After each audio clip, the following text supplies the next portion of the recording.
No gemía, simplemente yacía allí, goteando. Desde principios de enero, todos los días. Le cambiaban las sábanas hasta 6 veces al día. Los embalsamadores reales, que por orden de la reina madre permanecían en el ala contigua, por si acaso se producía una muerte repentina, susurraban: «Ya está muerto. Es la piel que se está pudriendo». Fernando IV, rey de Castilla y León, último descendiente de la vieja rama, comenzó a desangrarse el 5 de enero, justo después de los Reyes Magos. En el informe del monje Alberico, testigo del servicio vespertino, se dice: durante la unción, su majestad comenzó a sudar, pero no era sudor, sino una sustancia espesa y grisácea que desprendía un olor fétido. Los médicos decidieron en un primer momento que se trataba de un absceso purulento. Lo lavaron y le aplicaron un vendaje con miel y romero, pero a la mañana siguiente se deslizó. El cuerpo se volvió resbaladizo, como si estuviera untado de aceite por dentro. Hasta entonces, casi no se había quejado. Después de caerse de un caballo en diciembre, cojeaba, se quejaba de picazón en la ingle y a veces no sentía los dedos. El chambelán Sánchez dijo: decía que sentía hormigas bajo la piel. Los médicos le recetaron sangrías, una decocción de salvia y un ayuno estricto. Pero una semana después de la caída apareció el primer olor. No lo reconocieron de inmediato. No era sangre ni sudor, sino algo cálido y ácido, como vino agrio. Después de eso, las sirvientas se negaron a dormir en la habitación del monarca. Fueron sustituidas por niños de la escuela del monasterio. A finales de enero el rey casi no comía. La comida se trituraba hasta convertirla en pasta, se diluía con leche y se le servía en una cuchara de barro. Pero casi no abría la boca. Tenía los labios agrietados. La saliva le goteaba por la barbilla. Anotación del cirujano de la corte, de Rivera. El estado de la piel es flácido, con una capa en la cavidad bucal. La temperatura es normal, pero en la parte inferior del abdomen se observa una hinchazón acompañada de evaporación de la piel. Subrayó: no es de la herida, es de la piel. Esto no encajaba en la comprensión de la medicina de la época. Un médico de Salamanca intentó aplicar el método de la evaporación.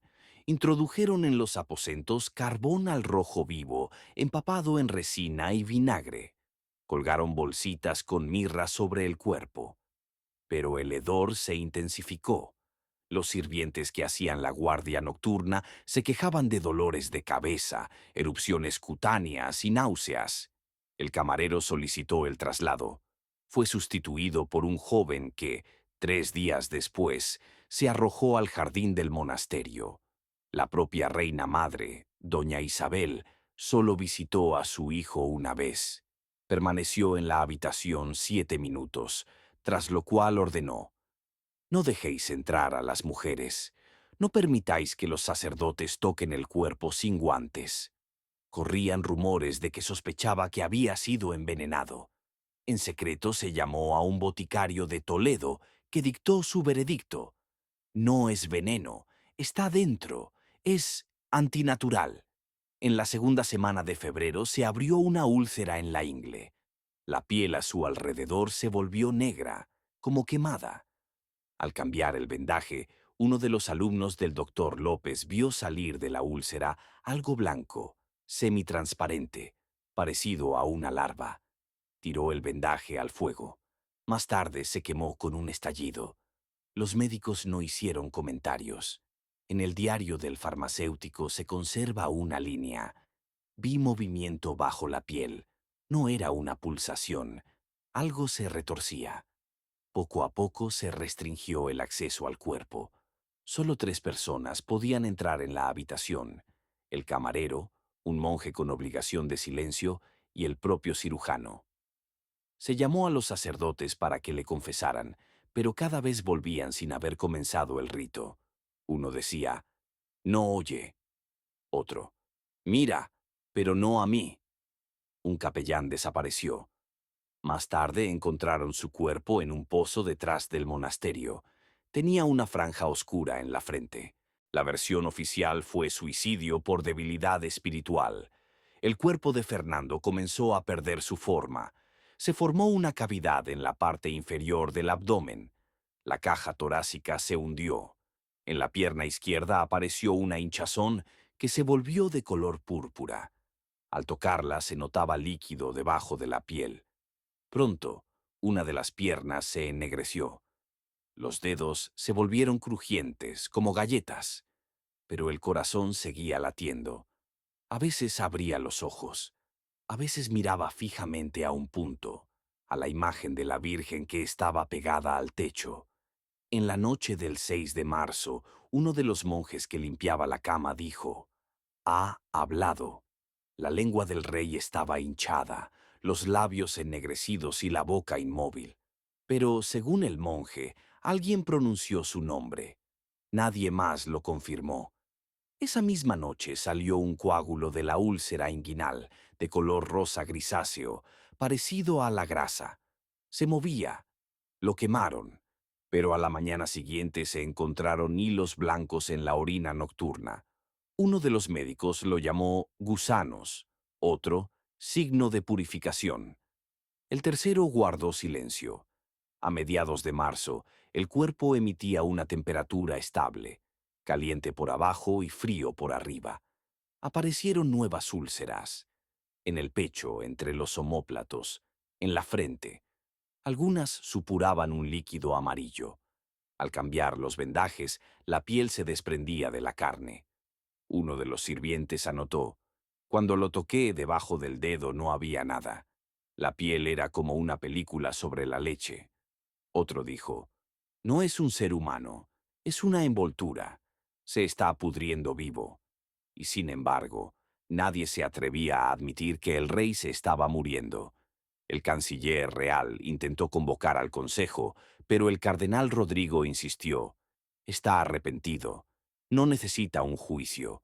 Él mismo es una señal». Algunos creían que la enfermedad era un castigo, otros que era un maleficio. Corrieron rumores de conspiración. Se mencionaron los nombres del primo Enrique, de la infanta viuda e incluso del obispo de Navarra.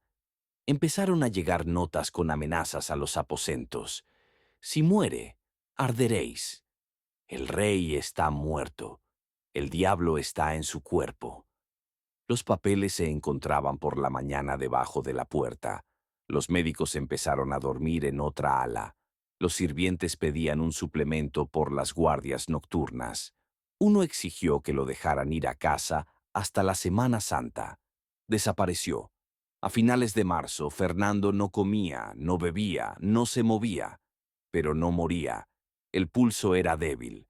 La temperatura en la ingle era alta. La ingle estaba ulcerada y ennegrecida. De ella salía un líquido con restos de pus oscuro. Uno de los médicos, en secreto, cortó un trozo de tejido y lo envió a Sevilla para su análisis. La respuesta llegó una semana después. La estructura se está descomponiendo. No es una inflamación, es descomposición. Pero mientras la corona estuviera sobre su cabeza, él seguía siendo rey. Cuando se abrió una segunda úlcera en la parte interna del muslo, la piel se separó a lo largo de los vasos sanguíneos, quedando fina y tensa, como un pergamino. De la herida brotó un líquido de color gris amarillento con vetas. El chambelán del Ozo ordenó que no se llamara a los médicos. En ese momento, en los aposentos del rey, ya había al menos 4 sirvientes que se quejaban de erupciones cutáneas, dolor de cabeza y un sabor metálico en la boca. Uno de ellos, un capellán anciano, fue encontrado muerto junto a la ventana, con un crucifijo en la mano y sangre saliéndole por los oídos. No le abrieron el ataúd. Según los rumores, el cuerpo se había hinchado durante la noche. Desde finales de febrero se restringió el acceso a los aposentos. La guardia fue sustituida por personas que no sabían lo que había sucedido en enero. A los nuevos se les permitió ponerse vendas impregnadas en aceite en la cara y no acercarse a menos de 3 pasos. La ropa de cama se sacaba por la puerta de servicio, se quemaba en la estufa del monasterio y las cenizas se enterraban fuera del jardín. De una carta del monje Alberto di Tarco, vi cómo arrojaban al fuego la venda que le habían quitado a su majestad y cómo las llamas se encendían como si fuera resina. El olor permaneció hasta la noche. Mi hermano dejó de hablar después de eso. Los sirvientes que entraban en el dormitorio guardaban silencio. No se les permitía mencionar nada sobre el estado físico del monarca. Cualquier palabra sobre el dolor, los fluidos, el olor o las úlceras se consideraba un delito contra la corona. Uno de los pajes, un niño de Navarra, no pudo soportarlo y huyó al jardín del monasterio, donde se puso histérico y repetía: está ahí tirado, pudriéndose como un pez al sol. Al día siguiente lo encontraron ahorcado. Los rumores se intensificaron. Mientras tanto, el cuerpo seguía descomponiéndose. El rey no hablaba, no se movía, no comía. Tenía la boca entreabierta, los labios negros y agrietados y la lengua hinchada. Según la descripción del boticario Baltasar, parece que respira a través de la piel. El aire entra y sale no por la boca, sino a través de las grietas y úlceras impregnadas de líquido. Las vísceras del rey ya no funcionaban. Cualquier líquido que se le introducía en la boca o la nariz salía por la ingle, junto con una mucosidad turbia y restos de pus. Los médicos se dividieron. Unos insistían en la autopsia, otros en rituales de purificación continuos. Nadie mencionaba la palabra muerte. El arzobispo de Toledo escribió en una carta privada: si reconocemos la muerte antes de que cese la respiración, reconoceremos la victoria del diablo. Se decidió continuar con los procedimientos: untarlo con miel, frotarlo con vinagre, fumigarlo con incienso, gotas de mirra, oraciones en lengua antigua. En marzo, el monarca comenzó a emitir sonidos. No eran palabras, sino jadeos, como si el aire pasara a través de una piel mojada. A veces parecía tos, a veces un llanto gutural. Cuando uno de los hermanos de la misericordia intentó leer una oración sobre él, el rey profirió un grito agudo y de su boca salió un coágulo blanco que golpeó la icona. Lo limpiaron con un cuchillo. El cardenal Lorenzo ordenó quemar inmediatamente la tela en la que quedaban restos. Esa misma noche desapareció. Su habitación fue ocupada sin permiso. La humedad en el dormitorio aumentó. Las paredes comenzaron a mojarse y se formó moho debajo de la cama. El chambelán anotó: la piedra sobre la que se apoya la cama está cubierta de limo, aunque no hay agua en la habitación. Por la mañana, una de las novicias resbaló y se rompió el cuello. Su cuerpo no fue retirado hasta la noche, ya que nadie quería entrar.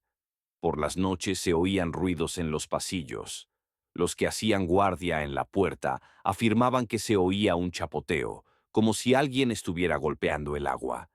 El sirviente Juan de Fado dejó escrito: cuando me acerqué a las habitaciones, sentí como si el suelo estuviera blando, como si estuviera vivo. Luego llegó un olor, no a podredumbre, sino como a sangre de un diente. No puedo describirlo. Al día siguiente lo encontraron muerto en la biblioteca del convento. En el suelo había un charco de mucosidad. Abril comenzó con una nueva úlcera, esta vez en el estómago. Por primera vez se registró una temperatura superior a los 40 grados. El rey yacía inmóvil, pero su frente estaba cubierta de sudor y de la almohada salía vapor. El boticario lo anotó. El vapor no es caliente, es fétido, no quema, pero se deposita en la piel como moho. Ese mismo día, uno de los monjes vio cómo un insecto salía del oído de Carlos. Intentó atraparlo, pero el bicho desapareció en una grieta de la piedra. A la mañana siguiente encontraron 2 palomas muertas en el pasillo.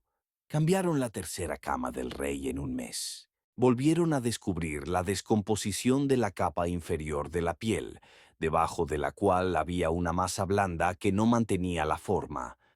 Uno de los médicos intentó palparla y sintió que algo se movía debajo de la piel. Dijo: «Pensé que eran los intestinos, pero no se movía como un órgano, era como si se arrastrara hacia la mano». Los rumores se extendieron. La gente decía: «Ha muerto y no muere. Está castigado. Nació maldito». En los mercados se comentaba que la madre del rey era una bruja, que su sangre no era pura, que comía ratas, que su cuerpo no aceptaba la muerte. El escribano de Arévalo escribió: «Pasé por la plaza. Los niños dibujaban en las paredes una corona y un gusano. Nadie se reía. Todos rezaban, pero no sabían si era por él o contra él. A finales de abril, el cuerpo comenzó a emitir sonidos. Uno de los soldados oyó como si alguien se riera dentro. Otro juró que había visto cómo la cama se movía sin que el rey se moviera. Un tercero perdió el conocimiento. Los médicos dejaron de tocarlo. Le colocaron trapos empapados con pinzas. Respiraban a través de pañuelos de lana. Nadie pronunciaba la palabra muerte. Según el último informe de la guardia, cuando cambiamos el vendaje de la ingle, se pegó. Tiramos, pero se desprendió un trozo de tela con piel. Debajo no había nada, ni pus ni sangre, aire como en un trapo, y movimiento.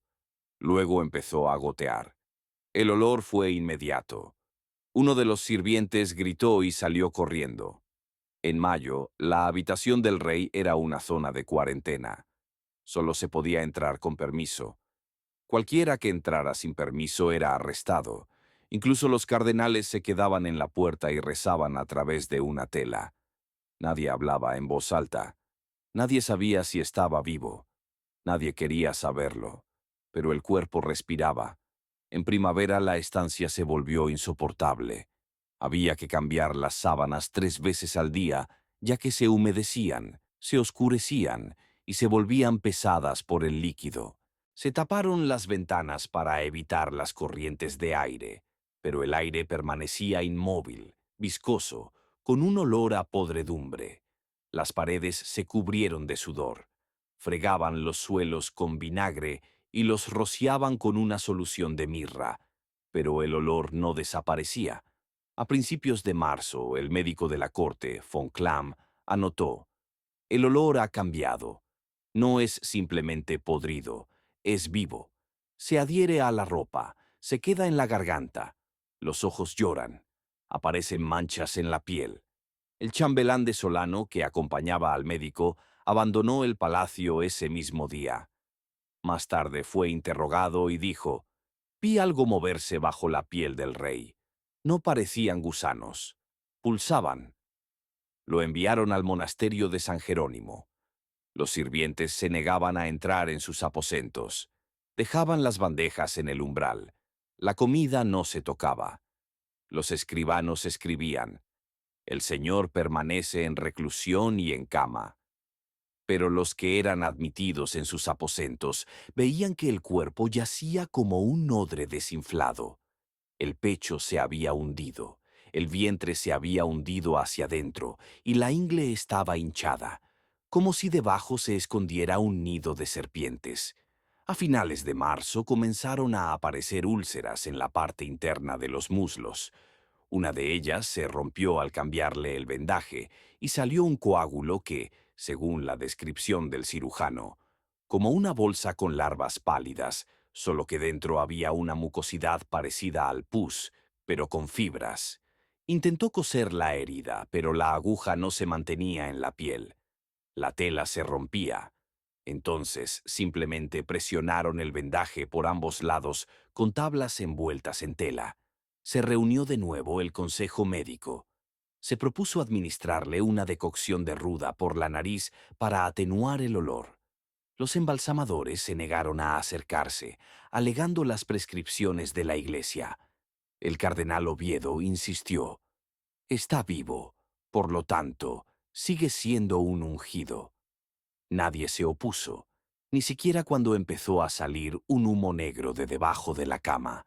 Por las noches, las criadas oían ruidos, un crujido, como si alguien se moviera en un rincón, susurros, como si alguien respirara a través de un paño húmedo. Una de las monjas que había quedado de guardia abandonó el convento sin permiso. La encontraron en un campo, descalza y con la sotana rasgada. Decía: me llama, pero la voz no sale de su boca, está en las paredes. A principios de abril, el cuerpo comenzó a segregar un líquido negro. Se filtraba a través del colchón. Cuando lo levantaron, quedó un moho oscuro en el suelo. Intentaron rasparlo con sal. Sin éxito. El suelo fue sustituido por tablas quemadas por dentro. Una semana después, empezaron a salir moscas de debajo de las tablas nuevas. Para entonces, la ingle se había convertido en un agujero difuso. El camarero Hoff lo describió así: no tiene forma, solo humedad, olor y temblores, como la superficie de un pantano. Los médicos no examinaron directamente la ingle. Le pusieron vendajes por encima, esperando un milagro. Una vez por la mañana, cuando el hermano Norbert le cambiaba la venda, se le salió un intestino por la grieta que se había abierto. Era de color gris amarillento y estaba cubierto de manchas. La cogieron con unas pinzas e intentaron meterla de nuevo, pero fue en vano. Tuvieron que llamar a un sastre para que cosiera la ropa ceremonial, de manera que la ingle quedara cubierta por la tela sin tocar el cuerpo. Según el informe del cardenal Lobkowitz, respira pero no vive. Estamos sentados junto al cuerpo, pero no hay aliento, solo movimiento. Uno de los monjes confesó: cuando me incliné hacia su oído me dijo: no reces, pero sus labios no se movían. Lo apartaron del servicio. A mediados de abril apareció una segunda úlcera en la base de la columna vertebral. De ella salió un ser incoloro, del tamaño de un dedo. Se arrastró por la sábana hasta desaparecer bajo el colchón. El sirviente dominico que lo vio quemó la cama. Más tarde lo encontraron muerto. Una carta encontrada en su habitación decía: no es un ser humano, es un vacío en el que vive otra cosa. Las habitaciones comenzaron a rociarse con agua bendita. Se esparció ceniza por el suelo y se colocaron telas con incienso en las ventanas. Todo fue en vano. El olor se intensificaba. Los guardias cambiaban de ropa 2 veces por turno. Los que estaban de guardia en las puertas se quejaban de sangrado nasal, debilidad y dolor de cabeza. A finales de abril, el cardenal Melchor abandonó el palacio. Escribió: vi cómo se le reventaba un ojo al rey. No fue por la presión, sino desde dentro. De él salió un líquido espeso y turbio. El otro ojo miraba como si no nos viera a nosotros, sino algo detrás de nosotros. El último cambio de ropa tuvo lugar a mediados de mayo. Ya no se quitaban las sábanas, porque la tela se pegaba a la piel y se desprendía a trozos. Entonces, simplemente se cubrían con una nueva capa. Von Clam escribió: no se mueve, pero hay algo que palpita en su estómago. No es la respiración, es la vida que no debería existir. A la mañana del 23 de mayo no se logró despertar al rey, pero el cuerpo aún desprendía calor, y cuando el monje se inclinó para comprobar si respiraba, salió vapor por la nariz. El chambelán escribió: no sabemos si respira, pero parece que todavía oye. La procesión se preparaba para el traslado. La carroza fue reforzada con grapas de hierro. Se preparó una máscara de cera para ocultar el rostro. Las sábanas fueron quemadas. Alrededor del palacio cavaron una zanja para enterrar los restos de tela infectados por la putrefacción. Por la noche, las luces de las ventanas permanecieron encendidas. Abajo se sentaban sacerdotes silenciosos. Algunos cantaban salmos. Otros susurraban: no morirá, se quedará. Cuando llegó mayo, el cuerpo ya no ocultaba nada. Las vendas ya no se mantenían en su sitio. El líquido que brotaba de la ingle no se secaba, sino que se volvía pegajoso y maloliente, corroyendo los tejidos y la piel que había debajo. Informe del boticario Digil.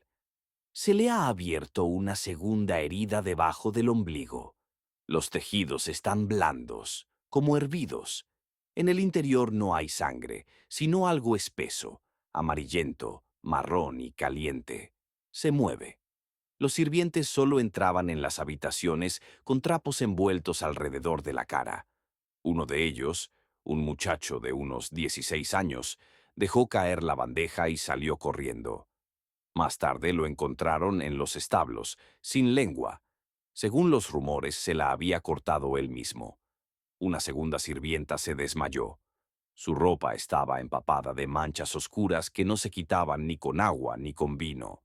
El olor del cuerpo del rey se sentía en las escaleras que conducían al ala norte.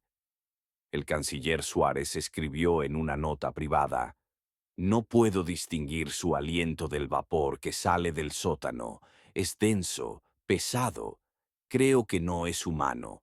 Creo que es un saco con algo que espera a que nos demos la vuelta". Los médicos continuaron observándolo. Uno de ellos, Juan de Álvarez, se arrancó una uña después de vendarle la ingle. Debajo de la uña, escribió, quedaba una sustancia viscosa que se movía. La situación política entró en una fase de confrontación encubierta. El conde de Aranda recogió firmas para el reconocimiento inmediato del heredero. Le apoyó el arzobispo de Sevilla. Al mismo tiempo, los partidarios del Consejo Regente, entre ellos el conde de Rivera y doña Jimena, insistían: "El rey está vivo. Está bendecido por el sufrimiento. Su putrefacción es la señal de su cruz". Se colocaron nuevos guardias entre los aposentos y la capilla. Los informes sobre el estado del cuerpo ya no salían más allá de los tres: el médico, el camareiro y el monje que cambiaba las sábanas. El agravamiento final se produjo a mediados de mes. La temperatura corporal fluctuaba, pero el calor en la ingle persistía. La úlcera inguinal se duplicó. De ella comenzaron a salir anillos blancos y densos, parecidos a partes de las vísceras. Eran móviles. Cuando uno de ellos cayó al suelo, dejó una huella y desapareció debajo de la cama. El médico von Klamm anotó: "Lo he visto. No es un intestino. Los intestinos no tienen ojos". El sirviente Dominic fue encontrado muerto en la puerta. Tenía el pecho arañado y las uñas rotas. Al abrirlo encontraron en el estómago un coágulo de masa blanquecina que no pudieron identificar. El camarero ordenó cambiar toda la ropa de cama, pero la tela nueva comenzó a descomponerse por la mañana. Al mismo tiempo, uno de los capellanes, al que se le había permitido dar la última extrema unción, huyó durante la noche. En un informe encontrado en su cama había una nota que decía: "Leí sobre él", pero las palabras no salían. Parecía como si hubiera alguien más debajo de la piel. Oía la respiración, pero venía del estómago. El Consejo Militar, reunido en la Galería Sur, decidió por unanimidad que si el rey no daba señales de conciencia antes del fin de semana, sería declarado incapacitado. Pero esa misma noche abrió los ojos. Los testigos afirmaron que las pupilas no se movían, pero que de su boca salía vapor, y una de las velas se apagó. Poco después, los aposentos se llenaron de moho negro. Aparecía en las paredes, en el suelo, en los iconos. Lo limpiaban con sal, lo fregaban con soluciones, pero volvía a aparecer. El consejo médico se negó a entrar sin una bendición.